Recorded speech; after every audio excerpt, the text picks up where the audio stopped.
So in this section, we're going to analyze a pcap file, which is approximately 1 gigabytes of in total. I already uploaded this pcap file to the bit.do/threat hunting drive, so you can download it from Wireshark directory. So we can open it with Wireshark. Again, it can try its best to process 1 gigabytes of data, and it will take a lot of time. So you can see the progress bar, it's moving slowly. So you have to wait at least 2 or 3 minutes to complete this thing to, in some missions, actually it's not going to happen because this amount of data may not fit into your memory. Even if it fit, it will work really slowly. That's why we usually don't prefer to use Wireshark for the big packages. And even if you put some display filters here, it has to go over the old package again, and it has to process all the things again. So it is going to be really big pain to analyze a big package with Wireshark. So, but there has to be a way to analyze these packages. What can I do? What can see what's going on inside this package, and how can I get these details? So obviously scrolling down will not be your friend, so I can scroll down, I can see a lot of things are going on, especially with being 2 clients, but it's not the client that I'm looking for. And a lot of TCP traffic here, and it's port 3000. This time I don't have any good estimation for what kind of a package is this. Obviously it's a plain text package, it's not an encrypted traffic. But our question was not related with any arbitrary package or find out what's inside about this package. But instead, there was a question that Anne submitted something to Google, but this wasn't here, this one. Yeah, and she posted something, and its IP address was 192.168.19.0/24 network, and she used SSL traffic while searching Google. So we have to find a way to decrypt the traffic, and we have to export the packages from these things. So first of all, let me write an display filter to get the packages belongs to Anne's network. So for example, I can do that. IP.addr is equal to 192.168.0. Sorry, what was that? 19. That's 0/24, and then I can wait for, again, approximately 1 or 2 minutes to complete this. And if this is not something that I'm looking for, I have to wait for again. So obviously this is not the best way. So what we're going to do is we're going to use Tshark. Maybe there is. Oh, okay, yeah. It's not equal only. It has to be equal.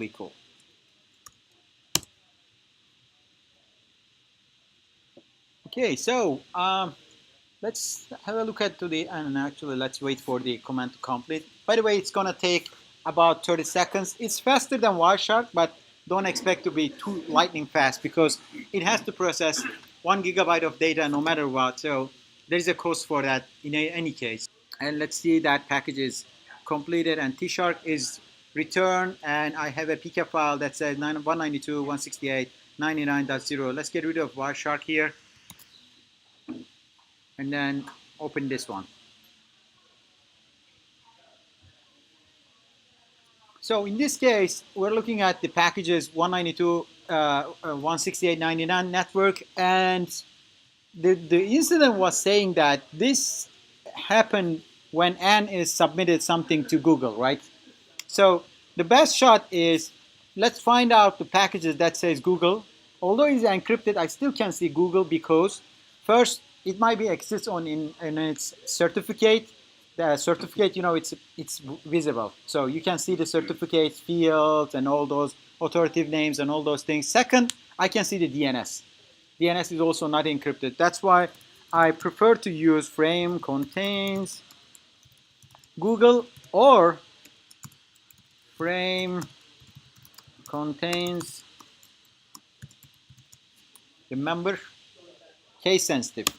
So I need both of them. So obviously there is a look at it. So it's w.google and server certificate. As you can see, we capture Google again, even if it's actually lowercase, that's why we got it, but we still can find that. And here is some of the DNS queries. And interesting things are happening here. First of all, there is a google.p12 here. It's actually a certificate-like thing, and it's been transferred. But also, this DNS traffic is, you see that? Google.com is being resolved by what? 192.168.99.101, which means somebody changed the IP address of Google, because we believe that Google is not working on local IP address, right? So, but I have to do it in a lab environment. You guys don't expect me to hack Google and get this private certificate to do the demo. Of course, I set up a fake Google site. But anyways, it will work. So here's the thing. That is a Google site. If it is the Google site, my client should supposed to connect to that. And 192.168.99.101, and I see that client server hello is going on. That means my client probably connected to fake Google site. Okay? But how can I find the decrypted traffic, right? Because it's a TLS traffic. Obviously, we can analyze the profile, protocols, and see that this is encrypted traffic. But let's go back to the point. And we need the certificate to decrypt that traffic, full stop. We cannot decrypt a traffic if we don't know the certificate of an HTTPS traffic. Yeah, there are some ways to, wrong implementation of OpenSSL using a, weak cryptography algorithms. We can do the freak attacks, breach attacks, but probably in your environment, you have to have the private key in order to decrypt the traffic. So if you're in large enterprises, usually they have the reverse proxy or maybe forward proxy, but forward proxy is decrypting the traffic. So you can actually embed an root certificate to a bunch of clients, and then whenever they start a TLS connection, you can decrypt the traffic and then encrypt again. So your client is not going to get the certificate error because you are using a trusted CA, which is being signed by your organization to decrypt the cell traffic. If that is the case, you can find that P12 certificate. But in this case, I actually make it a little bit sophisticated in order to see other examples. So here is the traffic. It's just FTP traffic, obviously. And there is a connection that says that google.p12 is the certificate which is being transferred from FTP. So Wireshark has ability to export objects, but there is no FTP here. How can I export an object from Wireshark if there is no protocol supported for that? There is a way to do that. So first of all, when you follow the stream, I will show you something surprising. So that's the request, actually retrieve Google P12. If I follow the TCP stream, I see that there are a bunch of FTP connection. By the way, if you are dealing with a plain text FTP, you can see everything, right? So it is being retrieved, but I don't see the content of the file, right? Where's the content? Where's P12? I actually follow the stream. Where is it? So one important thing in FTP protocols, FTP management and FTP data are two different protocols. FTP works on port 21, FTP data works on port 20. Whenever you try to retrieve something, there usually exists another session that transfers the data for you. So for example, see that 208 is the data that you retrieved, and 212 is the package that's file downloaded from the server and it says successful. There are a bunch of packages are missing here. Let's clean up the filter and let's see that what's in there. See that 208 and 209 is actually a TCP connection with some let's say random port. There's Cincinnati connection and then response and opening file and then downloading some files, right? So this is the connection that is downloading the file. If I follow TCP stream, in this case, I will see that this is the file. Okay, this is my P12 file, but how come I can get this? Two ways. First, let me show the difficult one, but it always works, okay? The easy one is not always work, but this time I'm going to show you the difficult one. So first of all, you need to look at the hexadecimal dump. So this is the hexadecimal view of this particular package. If you copy them all as a text, and if you paste it to a text editor, I need to get rid of these index numbers, and also I need to get rid of the ASCII representation of these things. How can I get rid of them? Of course, regular expression, right? I can easily do that. So what I'm going to do is, from this beginning of the line, there are some space, okay, multiple space here, and then there are some numbers 0 to 9, and also A to F. As you can see, A to F also and hexadecimal characters. Oops, I just typed it wrong. 0 to 9, A to F, and bunch of characters are here. And then a couple of space. This is the beginning of the line, and I would like to replace it with nothing. So it will take the first column out, okay? This is Visual Studio Code. But you can do it in Notepad, or you can export it to a text file and then use the command line tools. But since I would like to show it in visually, I just want to show it that. So again, I would like to get rid of the end of this ASCII representation. There are 3 spaces here. What I'm going to say that 1, 2, 3 space, and then there are something, and then line ends. I want you to replace with nothing, so I will get rid of the end of the section. And I want to get rid of the 2 spaces at the center. See that? It has to be 1 space for my hex editor. I will replace it 1 space only. There we go. So we have the hex representation of the file. I can reconstruct this file by using a hex editor. I have HexFriend on my machine, but you can use any hex editor which can accept any hexadecimal value. If I paste it here, that is my file, and I can save it. Save as, and I will put a name that is meetup google.p12. Okay. Now this is a file. Where's that? Yeah, there we go. Can do this for you if you are looking at the raw format. Okay. And then if you say that save as, Wireshark can save this for you as well. Okay, you will get exactly the same result. But why should I prefer the hex editor instead of this one? Because you are lucky that in this package there is nothing but the certificate content, right? See that? There is no other connection pieces. If there were, let's say, HTTP headers, all those kind of stuff, it will be here too. So if you try to save it, you will also save the HTTP headers at the beginning of the file. So if you are, let's say, trying to save an executable, there will be HTTP header at the beginning of the executable, and the rest of the executable, it's not going to be the file that you are exactly looking for. It's going to corrupt the file. That's why if there are some garbages around my data, I always prefer to use hexadecimal weave of this package, and then copy the the middle columns and to a file, use a hex editor, do my work, hand working, and then get the contents. But if there's nothing else but other than your package, yeah, you can use the save as, and then just, you're right. That's the easy way, actually, I would like to say.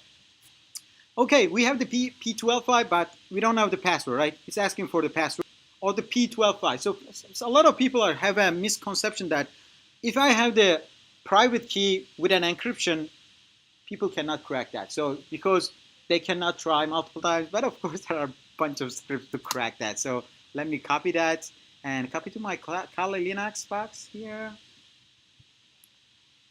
Again, paste it, and there is a good tool that's called Crack12. Okay, before using that, actually, I would like to show their site. Crack, what was that? Crack PKS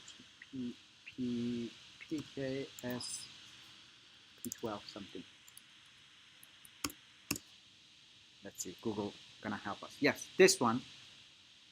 So this guy is multi-threaded pcap P12 or PFX extension certificate cracker. Wow. And it uses the multi-threading, and it is written in C, lightning fast. I really like this library. All you need to do is download it, extract, make, compile. There you go. You can then crack your PFX file or P12 file, whatever file you have, and then use some dictionary or even brute force. Okay. So let me actually show that how it works before doing that. Crack P12 -H. So what it's doing that I can do some brute forcing, give me some of the password maximum minimum length and also the character set. I can do my best. Or even you can give me a dictionary file. I can try with a bunch of threads and then tell you that if it's working or not. What I'm going to do is I already tried for my P12 file with some password list. It is actually, Kali Linux already have a lot of passwords, password list under user share wordless metasploit, and there is a password. There is actually a lot, but I'm specifically looking for password.lst, which includes approximately 80,000 passwords. So I'm going to use this, and it's not too complicated. So there we go. Our password is found. It is 12345. Okay. So yeah, I mean, this is actually a training, guys. It's we're not trying to make things complicated. So even if it's a P12.5, even if it's not allow you to Wireshark export it, you still can save it. You still can crack the password, and you can use that certificate to decrypt the traffic. So now we should say something like an HTTPS here, right? Oh, what is that? Oh, okay, yeah. This one is actually, what's that? SSL. Oh, yes. Why I'm not filtering for HTTP. So this is SSL traffic. Obviously, it is encrypted. It's not a heartbleed or anything like that. So I can't decrypt this traffic. It's application data. See that? Secure socket layer. It is being encrypted. So encrypted data. Let's do the magic. Again, let's go to Wireshark preferences and then protocols and then navigate to SSL. In SSL section, you see that RSA list, which will help you to put some certificates here. I'm going to use my IP address and ports to decrypt the traffic. So which one is the server? 192.168.99.101 is my server, right? 192.168.1, what is that? 99.101 is my IP address, and the port is what? 443. And then protocol is HTTPS or HTTP. Let me put actually HTTP, maybe TCP. I'm not sure. Let me see actually. Probably it's supposed to be HTTP. And then use our pcap file. What is that? Certificate file to decrypt. Okay, and then it is supposed to be right here. Yeah, meetup Google, and then open. So what is the password for that? 1 2 3 4 5. Okay. All right. So let's try this, and you may need to change the port protocol. Sometimes, if you don't know the protocol inside the SSL, you need to change that. So this is actually the protocol that you are saying the Wireshark. After decrypting the traffic, you will see a protocol something like this. Okay. That's why you need to put something there. And inside the encrypted traffic, what kind of a traffic exists? Is it HTTPS? It is HTTP because remember SSL is layer 5. Layer 5 is encrypting your layer 7 data. Layer 7 is actually instead, it is HTTP. There is no HTTPS protocol, by the way. It's a naming convention. HTTPS is actually, HTTP traffic is encrypted with SSL layer 5 protocol. Okay, so that's why we call it HTTPS. We're still using it as a naming convention. And if I hit enter, here's the magic. See that?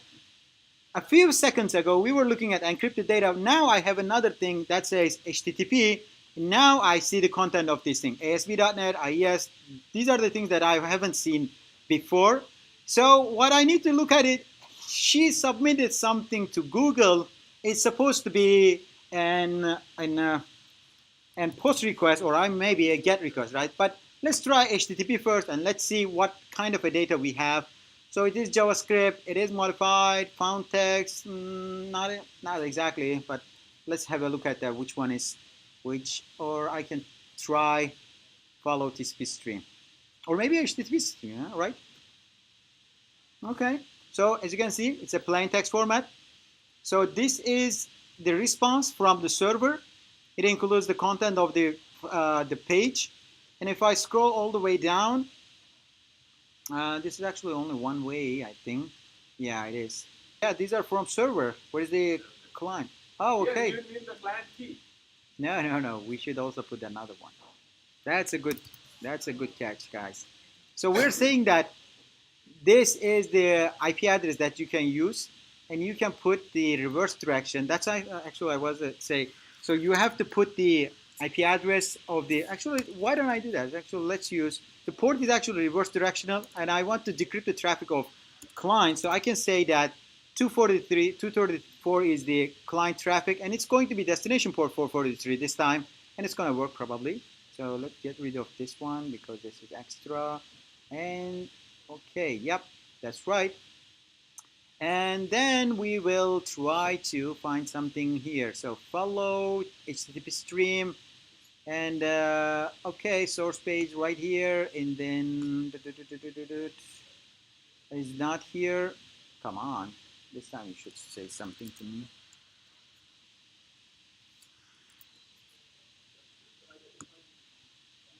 Try again. Ah. Wireshark is just crashed now. Let me exit and try again. But luckily, when I open this again, Wireshark will automatically decrypt the traffic because the certificate is already in its memory. So that's why if you try to, look at it, you will see exactly the same result. But unfortunately, it's actually keeping the last one in its memory. So we try to change this IP address. So how come? That's really